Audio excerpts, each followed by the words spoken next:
January 27th, 1945. High over Tokyo Bay. Approximately 29,000 feet.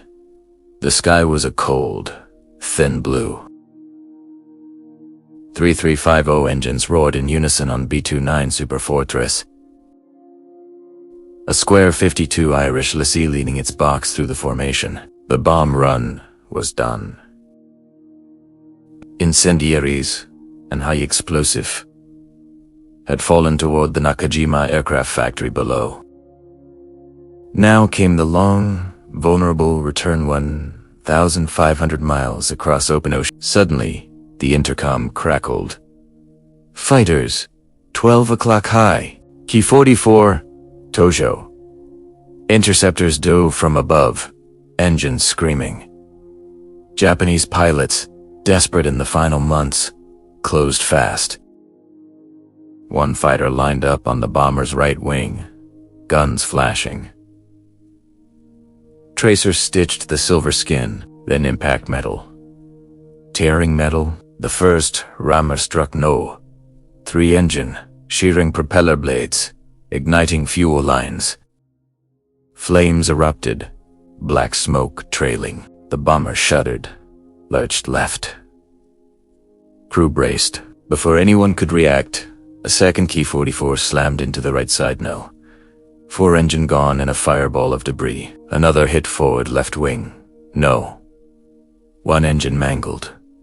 3 engines out. The Superfortress dropped, yawing violently, altitude bleeding. Alarms, blurred hydraulic lines, severed. Controls, heavy, yet the gunners stayed at their stations. Remote turrets, slaved to the central fire control system. .5 caliber Brownings spat streams of fire. 1 fighter exploded mid-dive. Another cartwheeled away, wing gone. The fight raged, fighters swarming like hornets, ramming attempts point blank past. How does a crippled bomber, engines burning, wings hold, fight back against waves of interceptors and claim victory in the air? How does one Superfortress, already rammed twice, turn the tables and survive to fly home? The strategic bombing campaign against Japan entered a brutal phase by early 1945. B-29, operating from newly captured Mariana Space's Saipan, Tinian, Guam, flew long-range daylight. Precision raids against aircraft factories, engine plants, and urban industrial targets. The January 27th mission 74 B-29s from the 73rd Bomb Wing targeting Tokyo's Nakajima and Koizumi plants was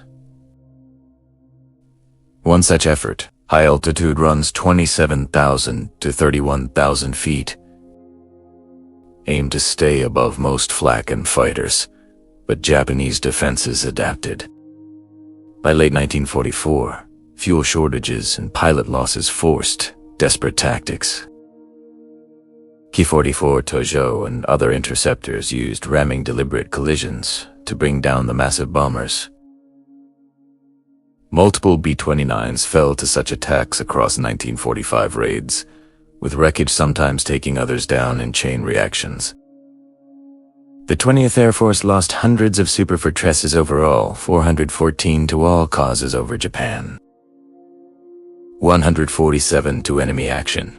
But the aircrafts designed for powerful engines, pressurized compartments, remote gun turrets allowed damaged ships to limp home. A square 52 inches serial 4-65246 belonged to the 497th Bomb Group. On this raid, it took the brunt during intercept. 2 rams destroyed 3 engines. Yet the crew feathered props, managed asymmetric thrust, and fought back with the B-29's advanced armament. 10.5 M2, machine guns and 5 turrets, 2 dorsal, 2 ventral, 1 tail, plus a 20mm cannon. In early tails though most used 50, segundos, An APG-15 radar-directed system let gunners track and fire through clouds. Or at extreme range, one operator controlled multiple guns via computing sites. This event mattered because it highlighted B-29 resilience under extreme damage.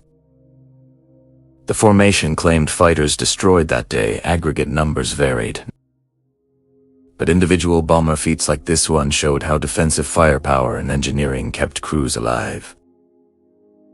The mission contributed to wearing down Japan's air industry factories, bombed repeatedly. Production crippled, losses were high on both sides. Japanese interceptors expended recklessly, B-29s facing constant threat. Yet damaged bombers returning preserved experienced crews and maintained pressure. The raid itself saw fierce opposition fighters pressing close, ramming attempts common.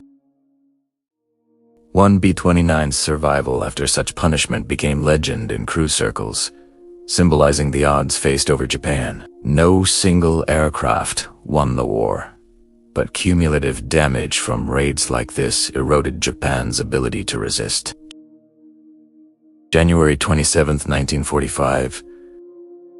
Approximately 29,500 feet above Tokyo Bay, minutes after bombs away, the formation of B-29s turned east for the long haul back to a square 52 Irish Lassie held position in the high box, silver skin glinting under thin winter sun. The crew of 11 worked in pressurized quiet, pilot and co-pilot at controls, bombardier and navigator charting, engineers monitoring the 4 radar 3350 engines, radio operator listening for signals, and gunners scanning through blister windows and periscopic sights. The intercept came fast.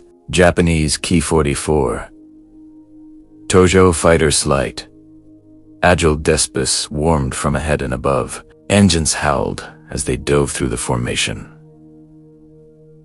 Tracers arced. One Tojo closed on Irish Lassie's right wing, guns blazing. The pilot banged slightly, but the fighter pressed in too close. Metal. Metal. Metal. The rammer struck no. 3 engine propeller blades sheared. Cowling ripped open. Fuel lines severed. Flames burst outward. Black smoke streaming. The bomber lurched, altitude dropping. Engine 3. Ow. Fire. The flight engineer called over intercom. Crew feathered the prop, cut fuel, activated fire extinguishers. But before the flames could be contained, a second Ki-44 slammed into the same wing no. 4 engine gone in a shower of debris and fire. The right wing sagged. Violent. Controls fought back. Then a third impact glancing ram or debris strike on the left wing no. 1 engine damaged, oil pressure dropping, flames licking the nacelle.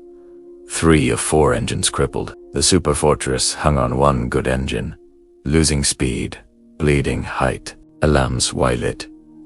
Hydraulic pressure fell. The aircraft yawed left, nose heavy. Yet the remote turret stayed alive. Central fire control system powered by inverters. Computing sites, tracking targets. The upper turret gunner, eyes glued to periscope, swung the twin 50 segundas streams of armor piercing. Incendiary rounds ripped outward. A diving Tojo exploded mid-air. Wing fuel tank hit. Fireball blooming. Got one. The lower turrets joined ventral blisters, spitting fire downward and rear. Tail gunner tracked a passing fighter. 0.5 Okel M2 south. Chattering, another Ki-44 disintegrated. Pieces tumbling past the cockpit. Fighters pressed closer, some attempting more rams, others firing 37mm cannons and 12.7mm machine guns. 1 Tojo clipped the vertical stabilizer router, damaged but holding. The fight became chaos. High-speed passes. Tracers crisscrossing. Explosions lighting the sky. Irish Lassie's gunners fired in controlled burstrat, a dirted and APG-15 system helping acquire targets through smoke and distance. 1 fighter after another fell, some 2 direct hits. Others cartwheeling from wing strikes or engine failures under fire. The formations of their B-29s added their own defensive fire, but Irish Lassie drew the heaviest attention. A wounded giant fighting back. Twists mounted, with 3 engines out. The bomber could not maintain formation speed. It fell behind, isolated. Altitude dropped to 22,000 feet in air. Colder cockpit despite pressurization. Crew jettisoned known essentials. Loose gear, empty ammo cans, eben some Bombay doors. 2. Reduced drag. Engineers worked frantically transferring fuel, balancing asymmetric thrust, nursing the remaining engine. Losses hit home. 1 gunner reported minor wounds from shrapnel through a blister. The aircraft shook from near misses and turbulence, yet no crewman abandoned post. The tail gunner claimed another fighter smoke trailing. Pilot bailing out. Upper turret scored twice more. Aggregate claims rose as fighters broke off or fell. Technology held the line. The B-29's remote turrets allowed gunners to engage without exposure. Computing sites corrected for range and deflection. .50 cal Brownings reliable at altitude. The pressurized fuselage kept oxygen flowing. Mines clear. The 4-engine redundancy designed for exactly this gave the crew time to stabilize. Slowly, painfully, they coaxed the bomber onto a heading for Saipan, 1,500 miles southeast. Speed down to 180 knots. Altitude holding at 18,000 feet on partial power from the good engine and feathered props. Minimizing drag, hours stretched. Fuel burned fast. Radio silent, no distress calls sent to avoid giving position to enemy subs or fighters. Crew rotated watches, shared water, talked low over intercom to stay calm. The ocean below remained empty, endless. Every vibration felt like the next failure, but the wings stayed attached. The controls responded. The last engine ran steady. As dusk fell, Saipan appeared on radar. The damaged bomber descended through clouds, geared down, flaps partial. Runway lights flickered ahead. Touchdown was hard right wing low. Tires screeching. The aircraft veered, but pilots it rolled to a stop.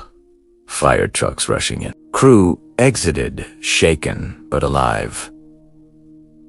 Medics checked wounds, minor cuts, bruises, exhaustion. The plane engines ruined. Wing hold, structure stressed was written off as beyond economical repair. In the debrief, gunners recounted the fight. Multiple fighters seen to crash or burn. Klim's body yet. Some sources later cited 12 shot down by gunfire, plus the 2 rammers destroyed on impact, totaling 14. Official records listed aggregate claims for the mission. But this bomber's survival stood out. The crew walked away from a ship that should have fallen. 3 engines gone, rammed twice. Yet they fought, flew, and lived. Unfolded in those frantic minutes over Tokyo Bay. 3 engines ablaze or destroyed. The bomber dropping, fighters swarming for the kill. Irish Lassie yawed and shuddered. Smoke trailing thick. Altitude bleeding. Every second felt finally yet. The central fire control system kept working. Turrets tracking. .50 cal Brownings pouring fire. 1 K-44 exploded against the tracers from the upper turret. Another disintegrated under tail fire. The gunners stayed locked and periscopes steady. Triggers controlled. Fighters broke off as losses mounted.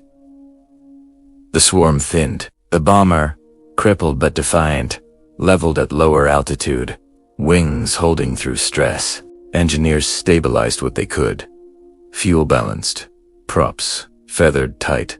Last engine throttled carefully. Pilots wrestled the yoke, trimming for asymmetric flight. The aircraft settled into a slow, limping cruise. 1,500 miles to go. No bailout order came. No one suggested it. The crew chose to fight the machine home. Resolution built mile by mile. Hours of tense silence, broken only by engine drone and occasional intercom checks. Fuel gauges dropped, but calculations held. Radar picked up Saipan at last light. Descent was gradual flaps. Ease down. Gear locked. Approach steady, despite damage. Landing came hard. The right gear touched first, wings scraping briefly. Reverse thrust unavailable on dead engines, but brakes held. The Superfortress rolled out, slowing. Fire crews surrounded it as hatches opened. Crew emerged, faces pale, hands shaking, but walking. No fatalities. Minor injuries treated on the spot. The aircraft never flew again. Too much structural damage. Engines beyond salvage. Scrapped later. But the men lived. Mission reports noted the heavy fighter opposition, ram attempts, and defensive claims. Aggregate kills credited to the formation. This bomber's gunners stood out in crew debriefs, and later accounts for their sustained fire amid catastrophe. The lesson etched in metal and blood. Design mattered. Redundancy in engines, remote turrets. Pressurized flight to B-29 was built to take punishment and keep going. But it was the crew's resolve that turned survival into return. No panic.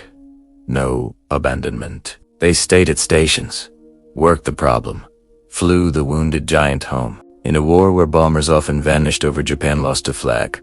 Fighters, or Ramses I, defied the odds, not through magic, but engineering, training, and raw determination in the face of fire and collision. The raid damaged factories below. The return preserved 11 experienced airmen for future missions. Small victories in a long campaign. The crew of a Square 52 stepped onto Saipan soil as the sun dipped below the horizon. Their Superfortress sat crippled on the apron, 3 engines charred hulks, wingskin torn, fuselage scarred from shrapnel and impact. Technicians inspected the damage. Structural stress too severe. Repairs on the aircraft was towed away for salvage. Its flying days over, but the 11 men who brought it home walked away bruised, exhausted, alive. They debriefed quietly.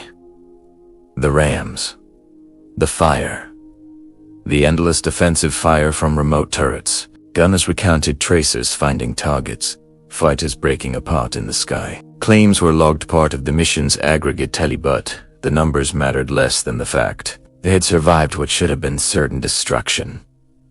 No one spoke of heroes. They spoke of checklists, training, and the machine that refused to quit. The war continued. Raids on Japan intensified, firestorms over cities.